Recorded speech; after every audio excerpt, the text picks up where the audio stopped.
Okay, here we are, Uncle Steve and nephew Michael at the Vietnam Wall in Fall River, Massachusetts. We're here to talk about Vietnam today. I was there for 10.5 months and pretty much saw what I saw. So what we'll do is I'll start off, and then anytime you feel free, Michael, just jump in there and ask a question. Now, 1/3 of the people who went to Vietnam volunteered for it, and they thought that they knew what they were fighting for. 1/2 of the people who went to Vietnam were black. Okay, so the rest were drafted like that. So what we basically were there for was to stop communist aggression. Communists under Russia and China would send their arms, munitions, advisors, and convince North Vietnam that there was a lot of rice paddies in the South, and the South was prosperous, and they could easily take over the South and steal all their rice. It was basically, they were conned into it.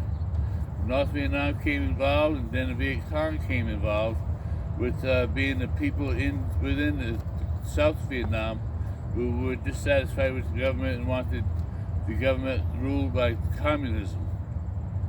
So what can I say about it? The communists went in there, and they would walk into a classroom, they would shoot the teacher, they would stand in front of the classroom and said, "There is no God, I am your God." The communists went in there, and after the Americans went in to inoculate the village people, the communists went in and cut off their arms because they wanted nothing to do with America and American influence. Now, does that raise any questions to you? Or? Well, you just covered a lot right there. So, what do you think about the Chinese aggression and the North Korean aggression right now as a result of the Vietnam War?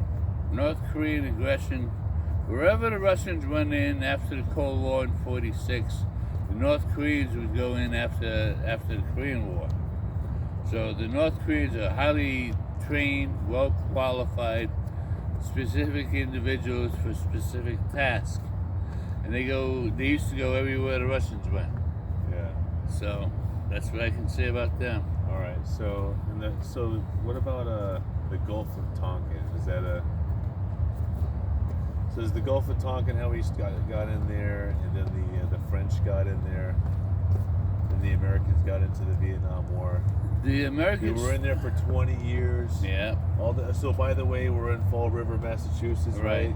Right. And these are all the names of people who This is died. the area I was there, 71, passed 72. away.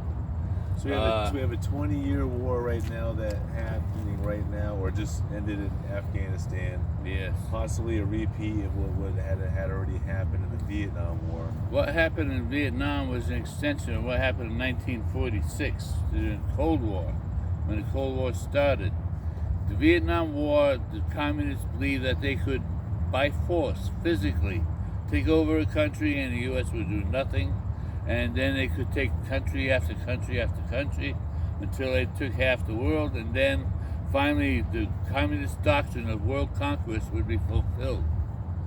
America proved to be a problem for them because we fought toe and nails against the communist aggression, and we paid a heavy price.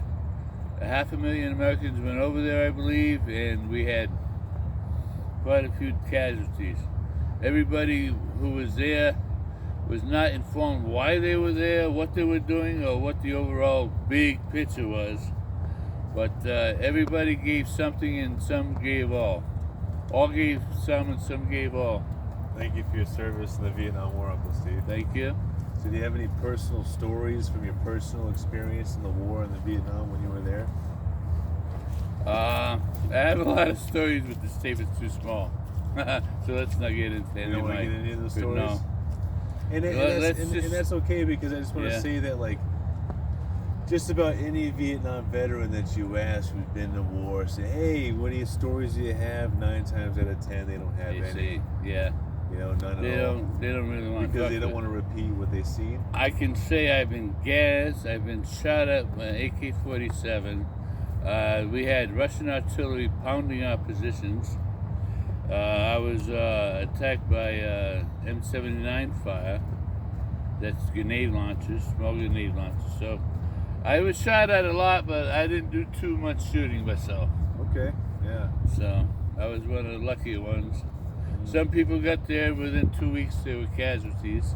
Yeah. And some people took a tour and liked it so much that they took tour after tour after tour. Some people were 3 tours in Vietnam.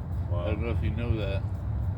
But the setting for 1972 was 3 North Vietnamese divisions against 1 South Vietnamese division. And 3-to-1 odds, when you outnumber the other guy 3-to-1, you usually win.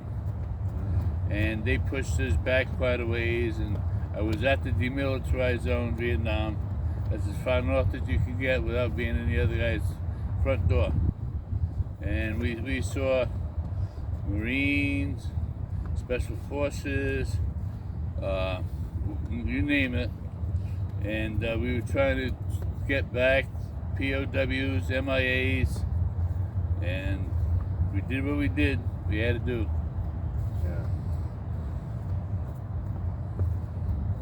Yeah, 20-year war. 20-year war started in 1955 by sending over advisors.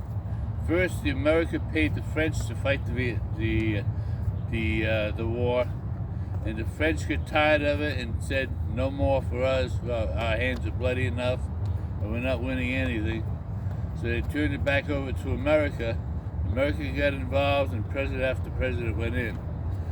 Basically, it was Richard Nixon with his domino theory, which really pushed America into fighting hard and fast and quick and smart in the Vietnam War. The domino theory stated that if they take Vietnam this year, they'll take Thailand next year, they'll take Laos the year after, they'll take Cambodia the year after, and sooner or later they're going to be knocking on our front door, and the whole idea was fight them over there. Wow. We got to fight them over there. Yeah. Not all wars are won. Sometimes you have a settlement war. Yeah. And it was pretty much a stalemate, which is good because they had to throw out Russia had to throw out the idea of world conquest through physical means. Yeah. And what they adopted after that was more psychological warfare. And then the Russians dropped second base and the Chinese took over.